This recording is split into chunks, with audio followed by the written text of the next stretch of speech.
ನಮ್ಮ ಪಕ್ಷದ ಕೆಲವೊಂದು ಕಾರ್ಯಕರ್ತರ ಮೇಲೆ ಗುಂಡಾ ಆ್ಯಕ್ಟ್ ಹಾಕುವಂತಹ ದುಸ್ಸಾಹಸವನ್ನು ಬೆಳಗಾವಿ ಪೊಲೀಸರು ಮಾಡ್ತಾರೆ ಅಂತೇಳಿ ಖಚಿತವಾಗಿ ಕೆಲವೊಂದು ಪೊಲೀಸ್ ಅಧಿಕಾರಿಗಳು ನನಗೆ ಗಮನಕ್ಕೆ ತಂದಾರೆ. ನಾನು ತಮ್ಮ ಮುಖಾಂತರ ಅವ್ರಿಗೆ ಇಷ್ಟೇ ಹೇಳ್ತೀನಿ, ನಮ್ಮ ಪಕ್ಷದ ಪದಾಧಿಕಾರಿಗಳ ಮೇಲೆ ಏನಾದರೂ ಗುಂಡಾ ಆ್ಯಕ್ಟ್ ಹಾಕುವಂಥದ್ದು ದುಸ್ಸಾಹಸನ್ನು ಈ ಬೆಳಗಾವಿ ನಗರ ಪೊಲೀಸರು ಮಾಡಿದರೆ ಬರುವಂಥ ದಿವಸದೊಳಗೆ ಏನು ಬೆಳಗಾವಿ ಒಳಗೆ ನಿರ್ಮಾಣ ಆಗ್ತದೆ ಅದಕ್ಕೆ ಅವರೇ ಕಾರಣ.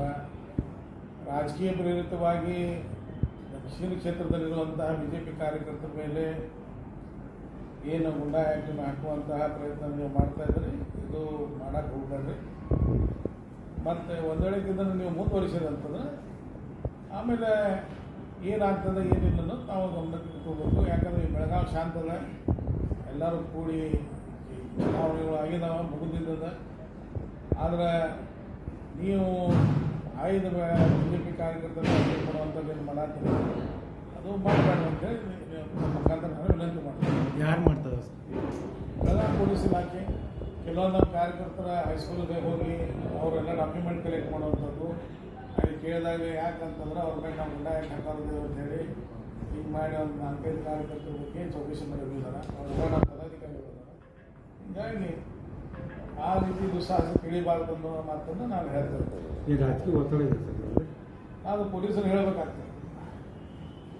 ಮತ್ತು ಈಗ ಯಾರ್ಯಾರು ಹೆಸರು ಬಗ್ಗೆ ಕಲೆಕ್ಟ್ ಮಾಡಿದಾರಲ್ಲ ಅವ್ರ ಮೇಲೆ ಕೇಸ್ಗಳೇನು ತುಡುಗಿನೋ ಇಸ್ಪೀಟ್ ಆಡಿದ್ದು ಇಲ್ಲ, ಎಲ್ಲ ರಾಜಕೀಯ ಬಗ್ಗೆ ಕೇಸ್ಗಳದಾವ. ಅವು 1-2 ಕೇಸ್ಗಳದಾವ. ಭಾಳ ಕೇಸ್ ಇರ್ತಾವಲ್ಲ, ಅದು ಮತ್ತು ರಾಜಕೀಯ ಕೇಸ್ಗಳು ಎಲ್ಲಿ ಹೋರಾಟ ಮಾಡಿದ್ದು ಅಥವಾ ಎಲ್ಲಿರೋದಕ್ಕೆ ಆದಂಥ ಸಮಯ ಒಳಗೆ ಅವ್ರ ಹೆಸರನ್ನು ಪರ್ಪಸ್ಗೆ ಸೇರಿಸಿದ್ದು ಇಂಥವು ಇದನ್ನದಾವ.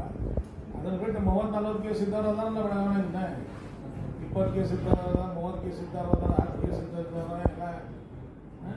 ಯಾವ್ಯಾವ ಸ್ಟೇಷನ್ ಸರ್? ಯಾವ ಸ್ಟೇಷನ್ ಈ ಕೆಲವೊಂದು ಅಧಿಕಾರಿ ಹೇಳಿದಾರೆ, ಎಲ್ಲ ಹೇಳಕ್ಕೆ ಕೊಡೋಲ್ಲ. ಇನ್ನೊಂದು 2 ದಿವಸದಾಗ ಅದನ್ನು ಪೂರ್ಣ ಮಾಹಿತಿ ತಗೋತೀನಿ. ಈ ಕೆಲವೊಂದು ಸ್ಕೂಲ್ಗೆ ಹೋಗಿದಾರೆ ಅವರು, ಇಂತಿಂಥ ವ್ಯಕ್ತಿ ನೀವು ನಮಗೆ ಲಿವಿಂಗ್ ಸರ್ಟಿಫಿಕೇಟ್ ಕೊಡ್ರಿ, ಅವ್ರು ಇದನ್ನು ಕೊಡ್ರಿ ಅಂತ ಕೇಳಕ್ಕೆ. ಅವ್ರು ಏನು ಇದಿರಬೇಕು, ಇದನ್ನೆಲ್ಲ ಸಹನ್ ಮಾಡ್ಕೊತೀವಿ ಅಂತ ಹೇಳಿ BJP ಆ ಮಟ್ಟಕ್ಕೆ ಇವತ್ತಿಲ್ಲ. ನಮ್ಮ ಕಾರ್ಯಕರ್ತರ ಮೇಲೆ ಅನ್ಯಾಯ ಮಾಡಿದ್ರೆ ಸಹನ್ ಮಾಡ್ಕೊಂಡು ಏನು ದಕ್ಷಿಣದಾಗ BJP ಜಾಸ್ತಿ ಆಗಿದೆ ಅಂತ ಹೇಳಿದೆ. ದಕ್ಷಿಣದಾಗ BJPಗೆ 70,000 ಕೊಟ್ಟರು ಅಂತ ಅದನ್ನು ನಿಮ್ಮ ಅವಲೋಕನ ಬಿಡ್ತಾನೆ. ಪೊಲೀಸ್ ಇಲಾಖೆ ಮಾತ್ರ ಈ ರೀತಿ ನಿರ್ಣಯ ಮಾಡಬಾರ್ದು ಅನ್ನೋದು ನಮ್ಮ ಮುಖಾಂತರ ವಿನಂತಿ ಮಾಡ್ತಾರೆ. ಇಲಾಖೆ ಮೇಲೆ ಯಾರೋ ಅವರೇ ಹೇಳ್ಬೇಕು, ಈ ಪೊಲೀಸರು ಹೇಳ್ಬೇಕು. ಹೇಳ್ಬೇಡ್ರಿ. Okay okay.